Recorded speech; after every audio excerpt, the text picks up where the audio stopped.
começar, pega a Bíblia de vocês, abra no capítulo 3 da carta de Tiago. Tiago 3,13, versículo 13. Tiago 3,13.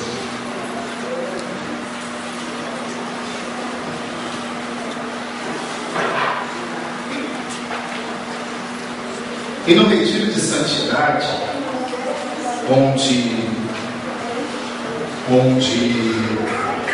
estamos aqui buscando, Tiago 3, versículo 13. No retiro de santidade, onde estamos buscando plenamente Jesus Cristo, buscando plenamente esses ensinamentos, cabe perguntar: você é cristão? Acho que a pergunta é um pouquinho demais perguntar isso. Uma pergunta que o irmão está do seu lado: você é cristão? Agora pergunta para ele se ele sabe o que é ser cristão. O que é ser cristão? O que é o ser cristão? E a gente acaba se perdendo. É uma palavra tão simples. A gente às vezes acaba se perdendo da real essência do que é ser cristão. Ser cristão, muitos vão responder para você, é acreditar em Cristo, em Jesus Cristo. Ser cristão é aquele que acredita em Cristo. Mas apenas acreditar em Cristo te dá a identidade real com Jesus Cristo? O que falta para que do acreditar, do saber, você chegue à real identidade de Jesus Cristo? Praticar, né? Praticar e o que Jesus Cristo nos pede, aquilo que Jesus Cristo nos ensina, Jesus Cristo ser modelo. E essa carta de Tiago, no capítulo 3, versículo 13, que eu pedi para que vocês abrissem, fala justamente disso. Por favor, acompanhe comigo bem atentamente. Quem dentre vós é sábio e entendido, mostre pelo bom comportamento suas obras repassadas de docilidade e sabedoria. Mas se tendes inveja, amarga e preocupações egoísticas no vosso coração, não vos orgulheis nem mintais contra a verdade, porque esta sabedoria não vem do alto, mas é terrena, animal e demoníaca. Com efeito, onde há inveja e preocupação egoística, aí estão as desordens e toda sorte de más ações. Por outra parte, a sabedoria que vem do alto é, antes de tudo, pura, depois pacífica, indulgente, conciliadora, cheia de misericórdia e de bons frutos, isenta de parcialidade e hipocrisia. Um fruto de justiça é semeado pacificamente para aqueles que promovem a paz. Amém? Vou convidar você a dar uma salva de palmas para a palavra. Essa grande palavra. E ela fala justamente sobre o que o irmão, sobre o que o Beto estava comentando. É a continuação do que ele comentava sobre as desordens, né? Que se não liga a Deus, mesmo que você faça uma ação, mesmo que você a faça, você ainda precisa lutar para que essa ação se identifique com Jesus Cristo, para que você possa ser um verdadeiro cristão, para que você possa ter santidade em Jesus Cristo, que é o que estamos buscando aqui nesse retiro. Ter santidade em Jesus Cristo. E aí começa assim: quem dentre vós é sábio e entendido? Porque muitos pensam que são cristãos. Muitos acham que seguir Jesus Cristo, você não precisa ter uma direção, ter um norte, um local no qual você deve se firmar e para você seguir. E acaba esquecendo da própria palavra cristão, já te diz qual é o seu norte, qual é o seu modelo, que é Jesus está fraco. Vocês tomaram café? Que é Jesus Cristo. Então você saber, você agir com sabedoria na direção na qual Jesus Cristo te pede, é ter uma identidade de Jesus Cristo. É você se assemelhar-se a Jesus Cristo. O Evangelho de hoje, da Santa Missa que a gente acabou de participar, estava falando que discípulos foram embora porque achavam que a palavra era muito dura, que a comunhão era muito dura. Outra palavra que a gente acaba se perdendo como cristão. O que é comunhão? A palavra comunhão vem a união de duas palavras que nós entendemos muito bem no bom português brasileiro. Comum é uma coisa que está entre mais duas pessoas. O que está comum entre eu e a Sandra é o que está entre nós dois. Entre eu e a Tia Maria é o que está entre nós dois. É uma comum união. Isso é uma comunhão. É comum união. E quando você está em comunhão com Jesus Cristo, você tem uma comum união com Jesus. E aí cabe a nossa reflexão. Toda Santa Missa, você é convidado a estar nessa comum união com Jesus Cristo. Mas é só na hora da missa? E é só na hora que você está ali louvando a Deus, ou um grupo de oração? O mais difícil e o principal que você tem que fazer é levar isso. E às vezes nós somos impulsionados, como diz a leitura, por vários sentimentos, por inveja, por mau comportamento, por vários sentimentos que nos bloqueiam a estar nesse caminho com Jesus Cristo. E é por isso que você tem que ter sabedoria para agir. Você sabe que tem que agir. O primeiro ponto é você saber que tem que agir. Não adianta só acreditar. Para você ter uma identidade com Jesus Cristo, para você ter uma comunhão com Jesus Cristo, não adianta apenas você acreditar. Não adianta apenas você vir aqui na missa e ter uma comunhão apenas ali na missa. É necessário que você tenha essa comunhão quando você sai da igreja, em toda a sua vida, em todos os lugares que você vai. Isso é buscar a santidade. É você agir como Jesus te pede e não apenas entender. E por que a gente deve agir com sabedoria? Porque as suas ações, porque agora você entendeu que você tem que agir. Ótimo, isso é um excelente passo. Mas as ações, todas as ações geram consequência. E às vezes nós somos muito inconsequentes. Agimos sem pensar na consequência que aquela ação vai trazer, vai levar. Se eu falo uma palavra com falta de caridade para a Terezinha, a consequência na vida dela pode ser séria. A consequência na vida dela pode ser um desastre na vida dela. Por isso que quando o irmão falou no início aqui do retiro, ele falou que quando você falar, você tem que falar com caridade. Mas tem que falar, porque você quer a santidade do outro. Porque isso também faz parte do agir. Mas você tem que agir com sabedoria. Você tem que pensar nas consequências. Porque as consequências é que vão medir se a sua ação foi boa ou ruim. E muitos não entendem isso. Agem e acham que está sendo bom. Mas se você não pensou na consequência, se a consequência não foi boa, irmão, infelizmente eu tenho que dizer, a sua ação não foi boa. Mesmo que você pense que a sua ação foi boa, ela não foi. Porque a consequência daquela ação não foi boa.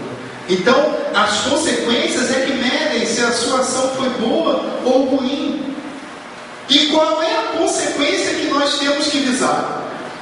Já que temos que pensar nas consequências, também temos que pensar qual é a consequência que eu tenho que visar. A consequência que eu tenho que visar é aquela que agrada o meu irmão apenas. O irmão falou isso também no início.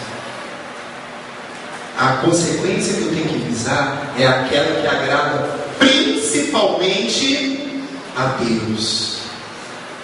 Consequência é aquela que agrada principalmente a Deus. Tem pecados que você faz que as consequências são visíveis, né? Pecado usando que tudo que é desordem é pecado. Tudo que você faz de ação má consequência, você acaba pecando. Porque Deus não está se agradando. Você não está no foco que é agradar a Deus. E Deus vê tudo. Deus vê tudo. Como o próprio irmão falou aqui. Deus vê tudo.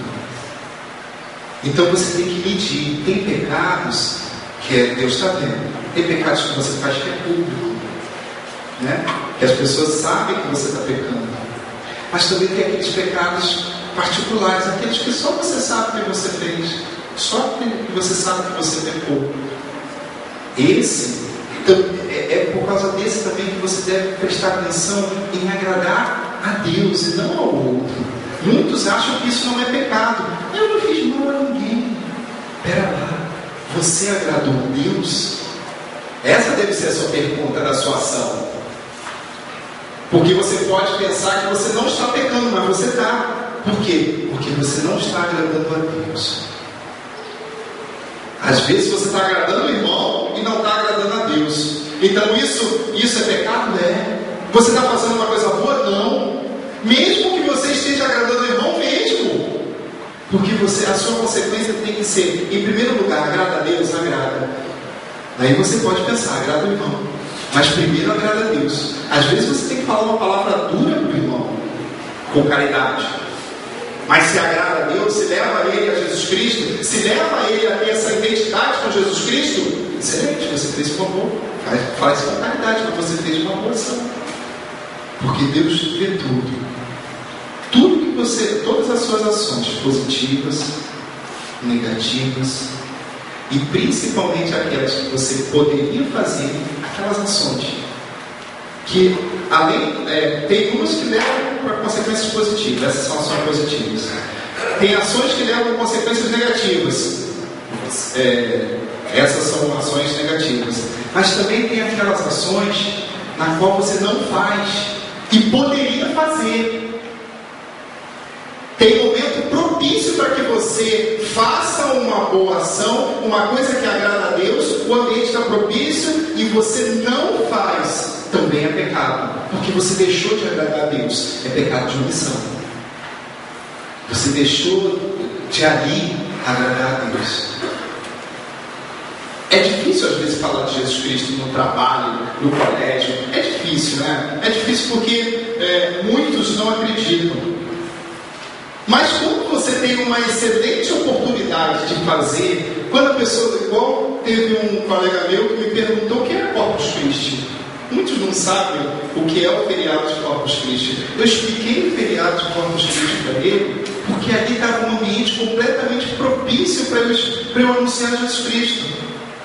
E assim eu fiz. Mas é difícil ter ocasiões como essa. E quando tem, você não pode perder. Quando você tem a oportunidade de fazer uma boa ação, quando você tem a oportunidade de fazer o bem, não perca. Não perca. Porque você quer agradar. É isso que é ser a pessoa ser santa.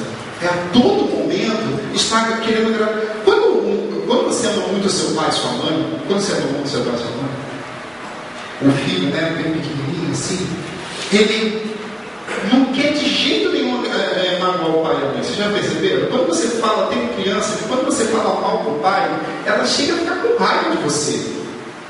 Né? Não é para vocês terem raiva, não. Isso também é falta de santidade. Mas, quando a pessoa está desse jeito, é porque ela quer agradar o tempo inteiro aquela outra pessoa. Às vezes é assim com o namorado, com namorada. Quando você está apaixonado, irmão, você faz tudo. Tem paixão, que é descontrole, que é o descontrole também, mas tem paixão que faz você roubar. Tem paixões que se o seu namorado fala, vamos cometer um crime, a pessoa comete. Que sentimento é esse? O sentimento de agradar o tempo inteiro aquela pessoa, de estar o tempo inteiro querendo que aquela pessoa veja consequências boas das suas ações. temos que ter com quem? Com Deus, com Jesus Cristo. Temos que ser apaixonados por Jesus Cristo, a ponto das nossas ações ser todas voltadas para querer agradar a Deus, para querer agradar esse Jesus Cristo. Se fizermos isso, irmãos, a gente já vai dar um passo muito bom na santidade. Se você pratica isso todo dia, se você está em busca disso todo dia, irmão, você vai ser um santo. Você vai ser santo. Olha, tem 4 tipos de pessoas na forma de agir. E vocês vão identificar. Infelizmente, eu conheço muitas que é o último tipo. O tipo mais baixo. É o tipo que não acredita em Jesus Cristo. Não faz as coisas. Tem um grupo ainda que acredita que é um pouquinho pior. Mas eu ainda classifico ele como não faz. Tem aquele que acredita em Jesus Cristo, mas não age como Jesus. Porque as suas ações têm que refletir Jesus.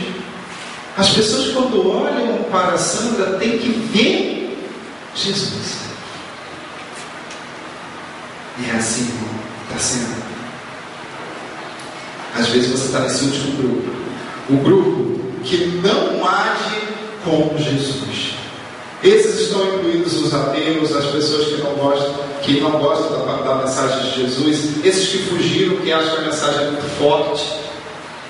Tem aquelas pessoas, que é o penúltimo grupo, o terceiro grupo, que é aquela pessoa que age como Jesus. Ela age como Jesus, mas ela age por interesse. Ela age como Jesus esperando algo em troca. Eu vou te chamar para o meu aniversário, Terezinha, mas é porque eu sei que você depois vai me chamar para o seu, porque você vai me dar um bom presente, entendeu? Então, eu posso estar até fazendo uma boa ação, uma ação que agrada a Deus, mas eu estou com segundas intenções. Eu estou prestando atenção na consequência que virá para mim, e não numa consequência que agrada a Deus. Está querendo que agrade a mim. Esse está longe da santidade. Esse precisa mudar muito também. É claro que o grupo que não age como Jesus está muito mais longe da santidade, também precisa mudar.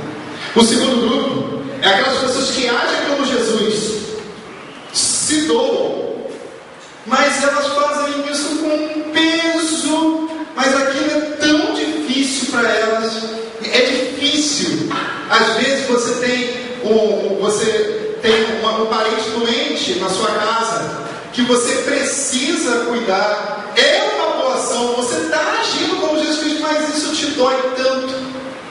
E isso faz com que você fique chateado, amargurado. Isso é um peso na sua vida.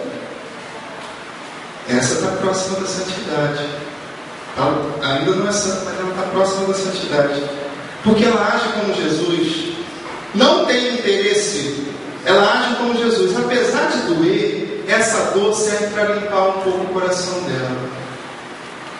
Apesar, é um exercício de santidade, porque ela está ali buscando o tempo inteiro agradar a Deus, que é o objetivo. Mas o ideal é o primeiro grupo.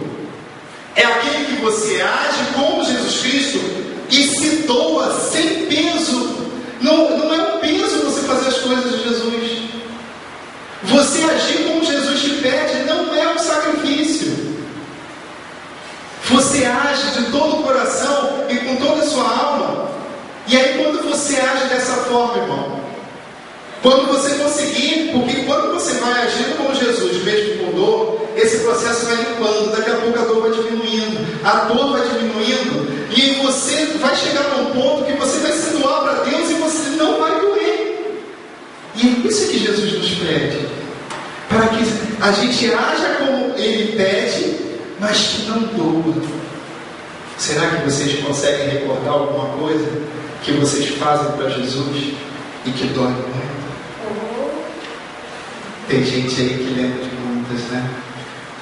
Irmão, você está no caminho, mas vamos melhorar isso. Esse retiro aqui é para você melhorar isso, para ajudar você a retirar essas dores, porque o ideal é que você retire essas dores todas.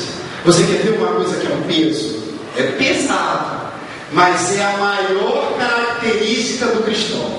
É o maior, é pesado, muitas vezes é pesado. É você perdoar. Nenhuma outra religião prega o perdão como o cristianismo prega. Nenhuma outra. Nenhuma. O perdão é uma essência do cristão. E como é difícil, muitas vezes, para o cristão, aquele que quer se identificar com Jesus Cristo, aquele que quer ter comunhão com Jesus Cristo em todos os momentos, perdoar. Que é a maior característica de Jesus. Você imagina se Deus não nos perdoasse pelos nossos pecados.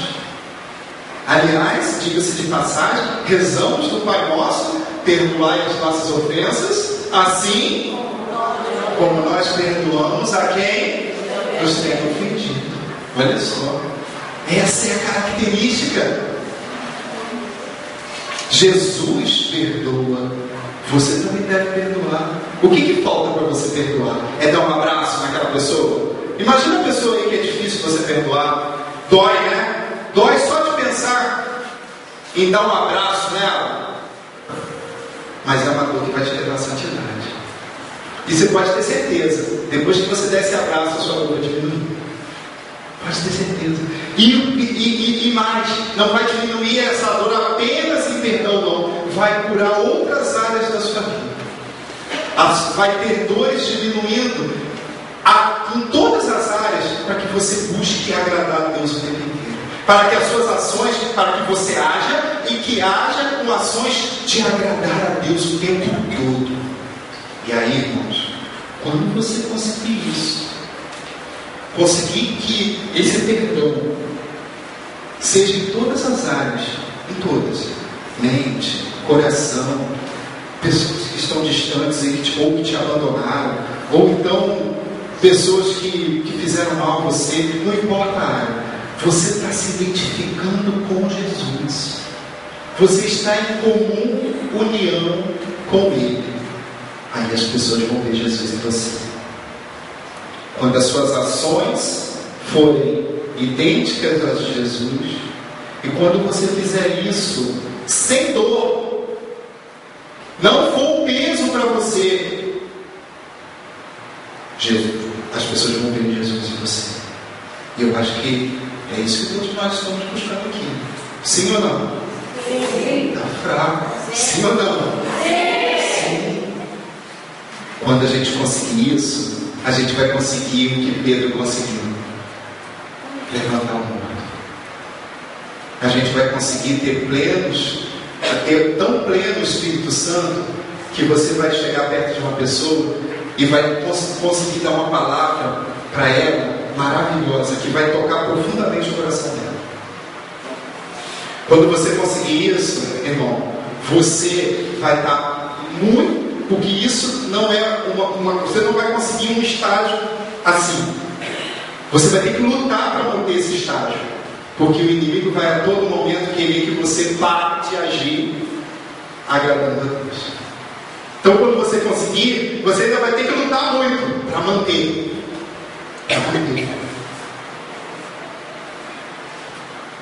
Tem uma historinha que é o seguinte: uma pessoa que fez um curso de desenho, né, de um quadro para pintar, e foi pedido para ela para que reproduzisse o quadro da Santa Ceia. Só que a técnica que ela usou era de reprodução através de um modelo. Você tinha que ter uma pessoa para que você pudesse pintar, né? Então ela conseguiu para todos os apóstolos que estavam ali no quadro da Santa Ceia. Conseguiu para Bartolomeu, para André, para todo mundo. Estava faltando dois, os mais difíceis, porque precisavam de uma expressão que identificasse os dois. Que era isso que a pessoa que estava querendo pintar o quadro, eu preciso de uma expressão que me identifique. Então é difícil achar Judas, porque eu vou achar o Judas, né? Uma expressão, pois é difícil, não é? É difícil, uma expressão que caracterize Judas ali no quadro. Aí ele, numa certa ocasião, ele encontrou a pessoa. Gente, aquela pessoa tem a cara do Judas. Olha, vou chamar. Ele dava um dinheirinho para a pessoa que fizesse como modelo, né? Aí ele, olha, eu precisava de um modelo para pintar. Você aceita? Eu vou te pagar tanto. Aí eu pensei, poxa, claro, eu aceito. Ele era uma pessoa de confiança e tal. Não, aceito. Aí ele começou a pintar. Você colocou na posição que o pintor pediu e começou a pintar. Quando, por uma curiosidade, ele perguntou para a pessoa que estava pintando, assim, no meio, só por curiosidade, você está pintando a Santa Ceia? E eu sou quem? Dentro da Santa Ceia. Aí o pintor falou assim, você é o Judas. Ele, eu sou o Judas? Rapaz, ele ficou muito chateado. Muito chateado. Não, eu não quero ser Judas. Deixa aqui, deixa. Eu não quero ser o Judas. Aí, não. Porque você tem a expressão Judas. Mas você está me ofendendo. Não, eu te pago o dobro. Aí ele ficou e terminou, né? Faltava uma outra pessoa no bar. Quem era?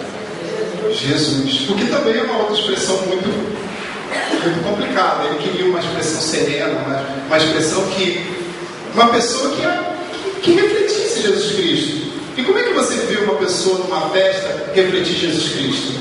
Através das ações dela, através do comportamento dela. E aí o rosto dela acaba refletindo aquilo que ela faz, o que ela é. E foi isso que Judas ficou chateado. Que o modelo para Judas ficou chateado. Como no local ele identificou Judas.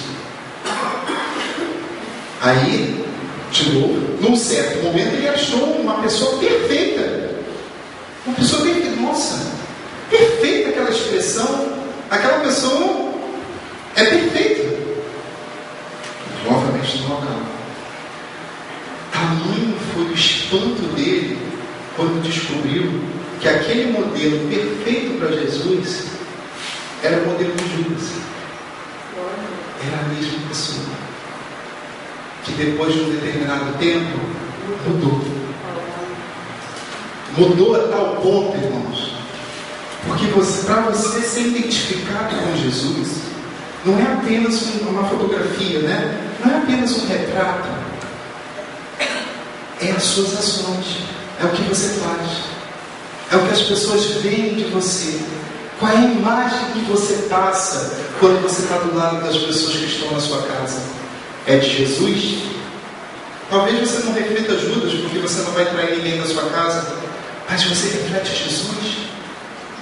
As suas ações são aquelas que te identificam com Jesus no seu trabalho, nos seus afazeres. Irmãos, se as suas ações não estão focadas, não são espelhos de Jesus Cristo, você não está buscando santidade. Se você não se esforça para isso, você não está buscando santidade. Se você não se esforça a agir como Jesus, mesmo doendo muito grande no seu coração, mesmo tendo uma dor forte, você não está buscando santidade. E é isso que eu convido a cada um de vocês a buscar nesse retiro. Amém? Vou convidar o Beto para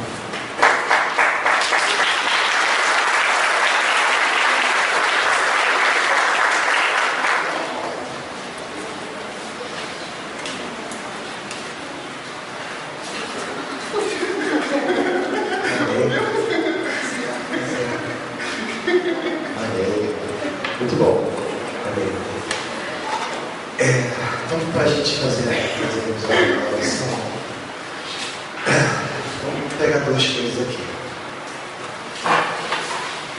Uma história que vocês conhecem da Bíblia, que é a história de Nicodemos, que vai procurar Jesus. Prestem atenção, mesmo tema de agir. Nicodemos era o príncipe dos fariseus. Era um dos principais. Era um daqueles que ensinavam. E diz eu acho que é João 3, diz lá a história de Nicodemos, que esse homem, um dos principais, ele foi procurar à noite Jesus Cristo. E aí vem onde eu quero chegar. Jesus fala assim: mas você, um doutor, um dos principais aí que ensina, você vem procurar a mim? Bota ele numa saia justa. Bota Nicodemos numa saia justa. Por quê? Porque Nicodemos realmente era um dos principais que ensinaram os fariseus. E quando Jesus coloca isso para ele, requer dele uma resposta. Como que você vem perguntar para o filho de um carpinteiro, que era isso que eles falavam aos fariseus, como que vocês vão seguir o ensinamento de um filho de um carpinteiro? Como? E aquele homem foi à noite, por quê? Porque ele tinha vergonha. Ele era um principal, um doutor, vamos colocar assim, um professor de faculdade, e procurar uma pessoa do interior conselhos.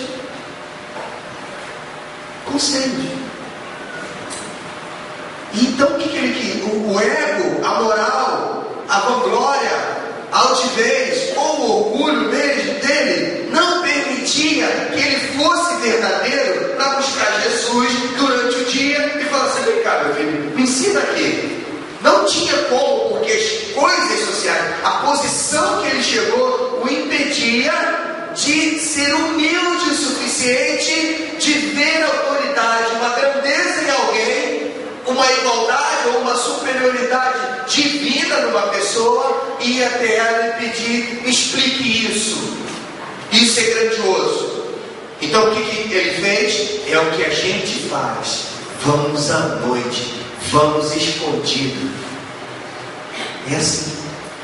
Nós somos assim. Buscar a Deus, às vezes a Deus, nós vamos assim. Todo nosso orgulho nos impede de sincero, de verdadeiro para Deus, que é Ele que nos capacita. Mas olha só, mas a resposta dele foi sábia. A resposta dele falou assim: Senhor, eu tenho visto muitas coisas. Ele é sábio, ele era um cara que estava. E eu sei que as coisas que você faz, não é possível alguém fazer se não tiver com Deus. Eu sei disso. Por isso eu estou aqui. Olha como é que ele se justifica. Ele se justifica assim: eu sou orgulhoso mesmo, eu tenho as minhas limitações, eu sou o principal, eu não posso ir até o carpinteiro dele na minha posição, eu sou todo errado, mas eu reconheço que você vem de Deus, porque se você não viesse de Deus, ele aprendeu assim, você não faria isso. E por isso eu vim aqui. A visão de Nicodemos, embora tenha sido de covarde à noite, também foi uma atitude corajosa, porque ele foi. Tem muita gente que não vai, mesmo errado não vai. Mesmo errado que eu falo é errado no sentido assim, de orgulho, está ferido, está machucando. Não vai, para, desiste. Ele foi. E porque ele foi e respondeu sinceramente com Jesus, naquela noite ele encontrou Jesus. Ele teve uma aula de Jesus. Quem é que daqui de nós não trocaria o corpo e o sangue eucarístico pelo próprio Jesus falando para a gente? Quem não trocaria? Quem não trocaria? Mas Beto, o que você está falando é a mesma coisa. Calma aí, é a mesma coisa. Mas o pão, o corpo dele que fala. Quem não trocaria por uma palavra direta de Jesus? Eu trocaria. Trocaria, irmão? Trocaria mesmo? Então por que tu não abre a tua Bíblia e lê? Por que isso?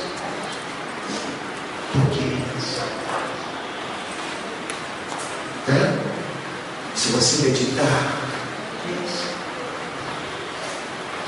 Peraí, agora você me confundiu todo. Então peraí, não, é a comunhão das coisas.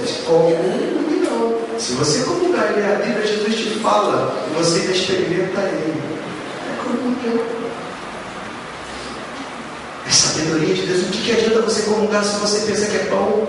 E muita gente pensa que é pão. E muita gente troca mesmo, faz as coisas porque pensa que é pão. Pensa que é pão. E não faz sacrifícios para isso. Né? Tudo bem. Agora o outro caso. Olha, eu quis dar sabedoria de agir para conquistar Jesus. Vocês fizeram isso, irmão.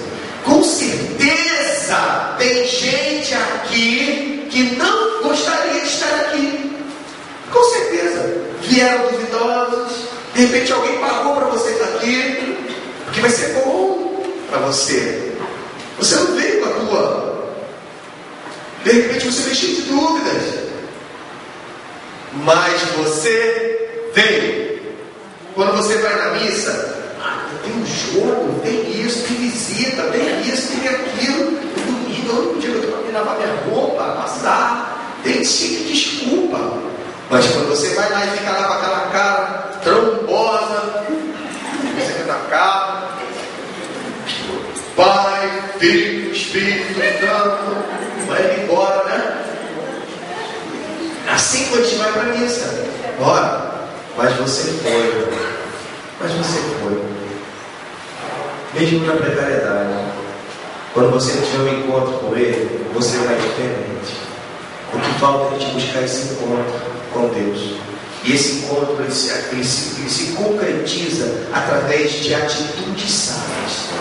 Atitudes sábias faz você encontrar Deus, porque Deus é a essência da sabedoria. Quando você tiver atitude, por isso que a gente não pode, ele pregou muito bem. Não diga não quando você tiver que fazer uma bondade, uma coisa de Deus. Não diga não, porque toda coisa boa que se faz é Deus fazendo em nós. É um encontro. É um encontro. Deus é a sua sabedoria. Quando eu estou agindo com sabedoria que faz, produz, Deus começa a realizar. Ele passa por mim. Eu encontro com Ele. É Deus se realizando em mim. Estava lá Jesus sentado, numa mesa. Segundo caso, presta atenção. Olha como é que isso é duro. Jesus estava sentado na mesa. Ele entrou numa casa. E quando a visita nas casas, as portas eram abertas. Todo mundo podia sentar para ouvir as novidades dos visitantes. Naquela região, só no Santo José, não. Ele estava na Cananéia. Ele estava fora de Jerusalém. Aí aparece uma Cananéia. Estava lá Jesus com os apóstolos comendo. Diz a palavra que estava comendo, todo mundo comendo, conversando. Aí chega uma mulher e começa a falar: Jesus, olha só, Jesus, por favor, Jesus, eu estou com problema, Jesus, não dá para me ajudar, Jesus, olha só, Jesus, me ajuda, por favor, só você pode, porque você. E Jesus comunicando, né? Está todo mundo se incomodando com aquilo, que a mulher não parava de falar. A gente conhece alguém que às vezes é chato pra caramba, né? Todo mundo conhece alguém que é chato, né? Você multiplica isso por 20 vezes. Né? Quando a pessoa é muito chata, você costuma xingar, trabalhar, sair. Jesus já vai dando. Que você é isso, que você é aquilo, Jesus, que não sei o que, não sei o que, por favor, Jesus, me ajuda, me ajuda, me ajuda. Eu estou com uma filha que está endemoniada, não sei o que, não sei o que lá. Jesus comendo. Por favor, Jesus. Aí Jesus cansado, e todo mundo cansado. Se Jesus estava cansado, imagina os outros.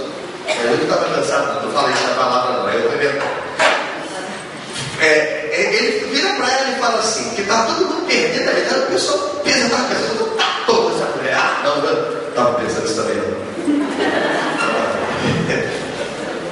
E Jesus vira para ela e fala assim: ô mulher, não foi com essas palavras não, mas é esse entendimento. É certo eu dar comida dos filhos para os cães? É certo eu lançar, dar comida dos filhos para os cães? Ele estava querendo dizer o seguinte: você é Cananéia, eu vim para os filhos de Israel, eu vim pregar para esse povo, minha palavra é para esse povo. É certo eu fazer um benefício a um cananeu quando eu tenho tantas coisas para fazer para o povo que eu vim me mandar? Não é certo. Eu não vim para os cananeus, eu vim para o meu povo que está falando isso para ela.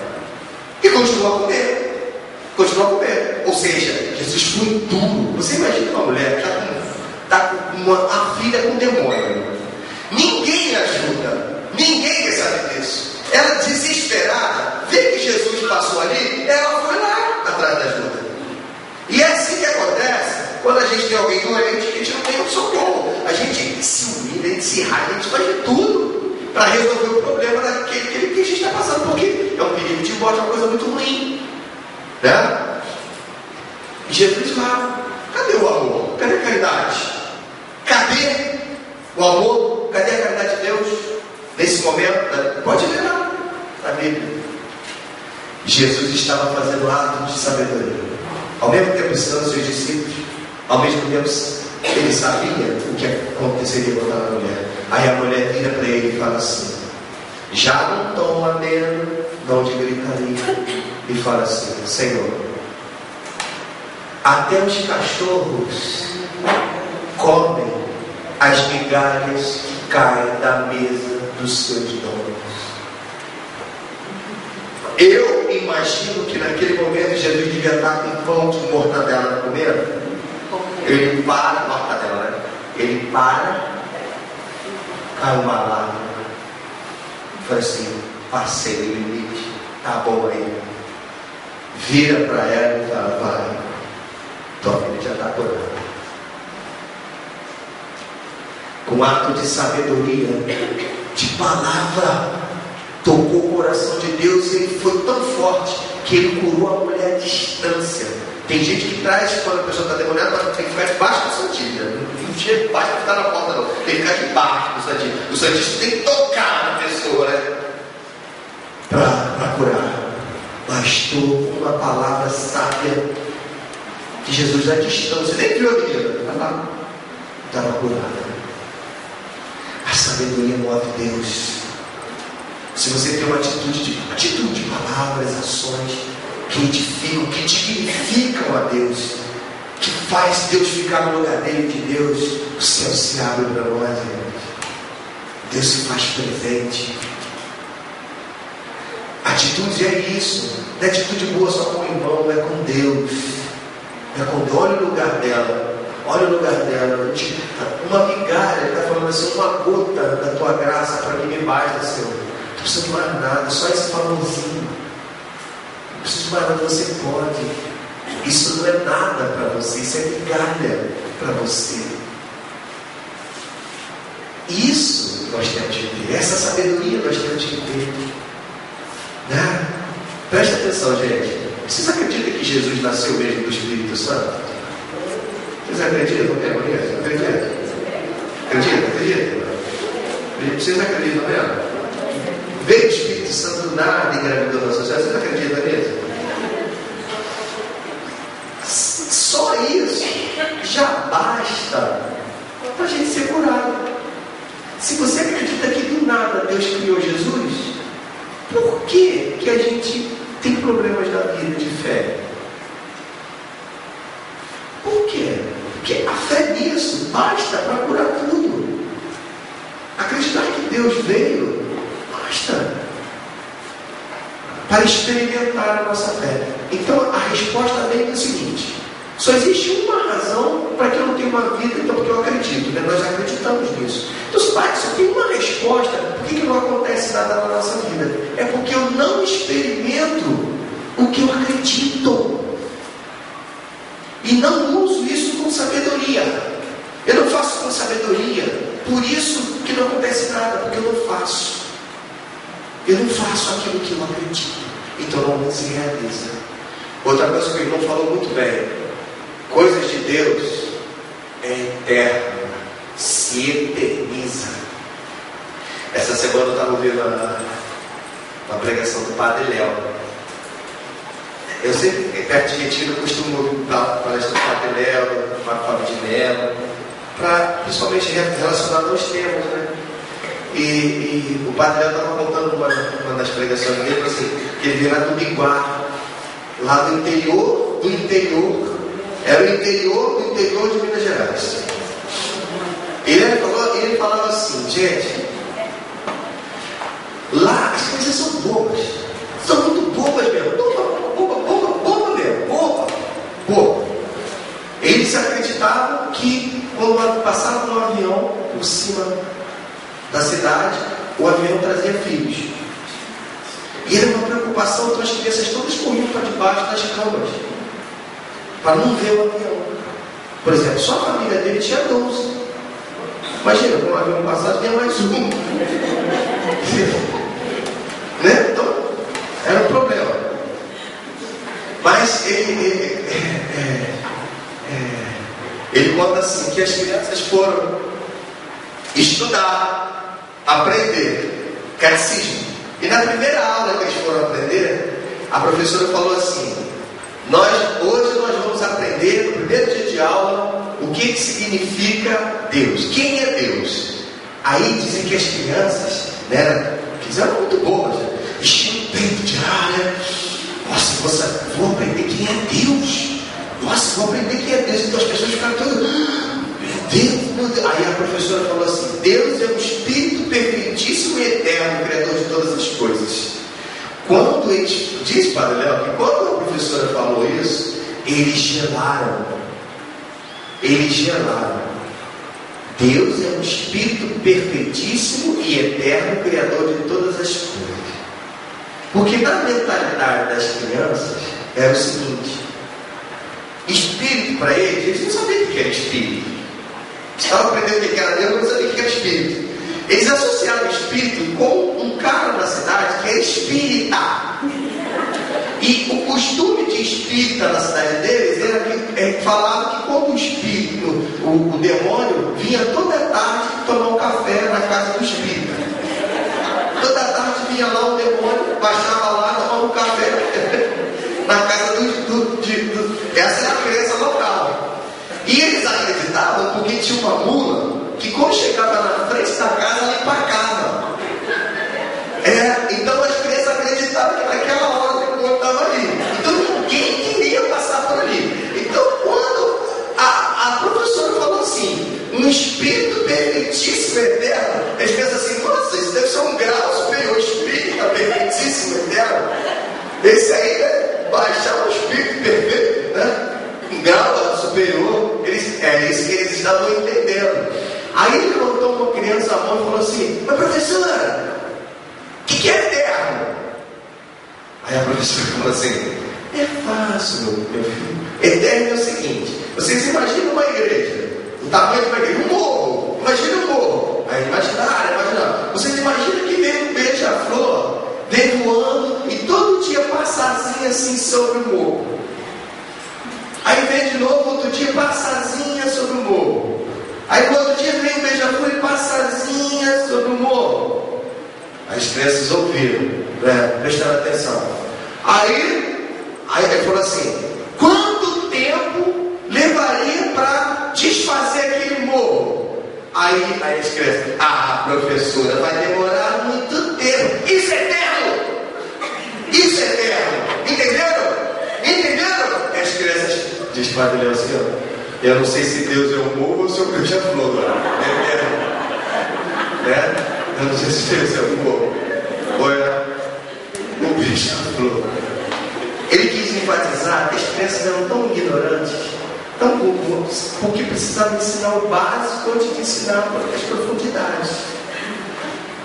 Se nós não sabemos as profundidades, o básico, como que nós vamos saber agir? Então, o ensinamento aqui na sentido de direção é o seguinte: se você, o básico, gente, é os mandamentos. O básico é isso, mas existe muito mais coisa, muito mais profundo na questão de santidade para cada um de vocês. Tem pessoas aqui que estão no grau ainda de que a mentira é um pecado grave. Tem gente que já está no grau de que pensar em mentir é um pecado grave. E isso é questão de sabedoria particular, que cada um vai ter que corresponder. Sendo que os ensinamentos da igreja diz que nós seremos julgados pelas nossas ações. Falar é ação? Agir é ação. Agora, não agir, se omitir é ação? Omissões é uma contração. Uma omissão a Deus é uma contração. Mas, preste atenção, tudo referente a Deus, tá? Tudo referente a algo positivo. É algo que se apresenta, Deus quer que eu faça alguma coisa e eu não faço. Ou se eu fizer, não tem propósito de agradar a Deus. tem o propósito de me agradar ou agradar fulano sem agradar a Deus. Isso não é de Deus. Quando eu faço alguma coisa para agradar você sem agradar a Deus, não é de Deus. Não é. Pode qualquer pessoa falarem para você, porque o mundo hoje fala isso. O convívio, o social fala isso. Mas não é. Cristão vive para agradar a Deus. Quando Jesus fala, o segundo mandamento é amar o próximo, fazendo. Está no livro de segundo. O primeiro continua sendo o primeiro, amar a Deus sobre todas as coisas. Está lá ainda. Tá bom, gente? É sabedoria isso. Então, se eu agrado alguém, não agradando a Deus, passando a mão, fazendo partidos, defendendo, e se aquilo é contra Deus, você está caindo. Para vocês terem uma ideia, um taxista que leva uma pessoa para fazer aborto está no mesmo grau de pecado daquela que faz aborto. Sabia disso? Sabia? Advogados, no ano de 2002 ou 2003, eu não sei qual ano foi, o Papa João Paulo II assinou, olha lá, um documento da igreja. Advogados, aí Janine, fala lá para os teus amigos lá, advogados. Todo advogado que trabalhar em causa de separação de casais, acusa em peso na consciência pelo que está fazendo. Está falando assim, vocês estão em pecado. Se você ajudar a separação de um casal cristão, vocês estão em pecado grave. Vai falar isso com o advogado. Eles aprenderam assim. Eles estudaram isso. Não é assim que eles veem. Mas é assim que o Papa João Paulo II assinou um documento da igreja. Está lá. Não foi revogado pelo outro não. É um documento. Todo advogado que trabalha na separação de um não pode comungar. Não pode comungar, está excomungado. Não pode. É um documento da igreja. É desobediência, é desordem. Todo taxista que levar conscientemente uma mulher para fazer aborto não pode comungar. É pecado grave. Se comungar, você está aberto ao demônio. O cachorro está solto na tua direção. Ele não está preso mais. Pecado grave é isso. Se ele souber. Aí não é pecado grave, é só pecado. Mas ele é pecado, mas não é grave. Porque ele tem a ignorância. Ele não sabe.